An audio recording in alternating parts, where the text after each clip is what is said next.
మన జీవితంలో జూపిటర్ అంటే దేవుని ఆశీస్సులు, బుద్ధి, విద్య, డబ్బు, స్థిరాస్తులు. కానీ చాలామంది జీవితంలో ఎందుకు గందరగోళం? ఎన్ని ప్రయత్నాలు చేసినా స్థిరపడకపోవడం ఎందుకు? ఒకే కారణం: దెబ్బతిన్న గురువు. గురువు అంటే ఏంటి? గురువు అనేది బుద్ధి నిర్ణయం తీసుకునే శక్తి. మనకు రోజు వందల ఆలోచనలు రావచ్చు, కానీ ఏది సరైనది, ఏది తప్పు అని తేల్చి చెప్పే శక్తే గురువు. అందుకే దీన్ని గురుతత్వం అంటారు. అంతేకాదు, చదువు, డబ్బు, గురుత్వం, దైవకరుణ, గౌరవం, శాంతి ఇవన్నీ గురుబలంతోనే వస్తాయి. జూపిటర్ వీక్ అవుతే జీవితంలో వచ్చే సమస్యలు. గురువు దెబ్బతిన్నప్పుడు లైఫ్లో కొన్ని పక్కాగా కనిపించే లక్షణాలు ఉంటాయి. నెంబర్ 1, నిర్ణయాల్లో గందరగోళం.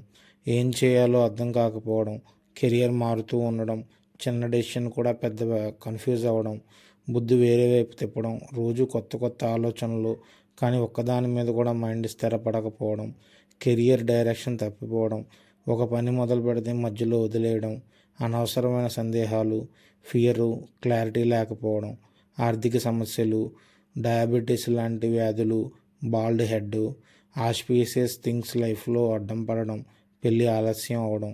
ఎందుకు జూపిటర్ వీక్ అవుతుంది? గత జన్మ కర్మలు, అధర్మ జీవితం, అబద్ధాలు, మోసం, గురువులను గౌరవించకపోవడం, విద్యా జ్ఞానం విలువలను అణిచివేయడం, అధిక కోపం, అహంకారం. కేఎన్ రావు గారు చెప్పిన పవర్ఫుల్ జూపిటర్ రెమెడీస్. పసుపు తిలకం.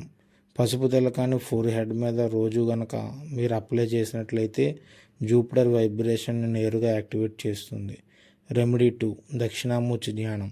దక్షిణామూర్తి అంటే జ్ఞాన స్వరూపం. ప్రతిరోజు 2 నిమిషాలు కూడా ఆయన పేరు జపం చేస్తే బుద్ధి, శక్తి, నిర్ణయం, క్లారిటీ పెరుగుతుంది. చిన్న మంత్రం: ఓం నమో భగవతే దక్షిణామూర్తియే. రెమెడీ 3, వృద్ధులను, గురువులను సేవ చేయడం.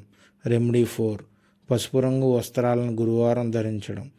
Remedy 5, donations. స్టూడెంట్కి పుస్తకాలు ఇవ్వడం, పూజారులకు దానం చేయడం, విద్య సంబంధిత చారిటీ. ఇవి గురువుని వెంటనే అప్లిఫ్ట్ చేస్తాయి. జూపిటర్ బలం ఉంటే దేవుని ఆశీస్సులు మీ దగ్గర ఉన్నట్టే, కానీ వీక్ అయితే ప్రతి అడుగు కష్టమవుతుంది. కాబట్టి ఒక చిన్న పసుపు తిలకం, 2 నిమిషాల దక్షిణామూర్తి ధ్యానం మీ జీవితం మొత్తం మారుస్తుంది.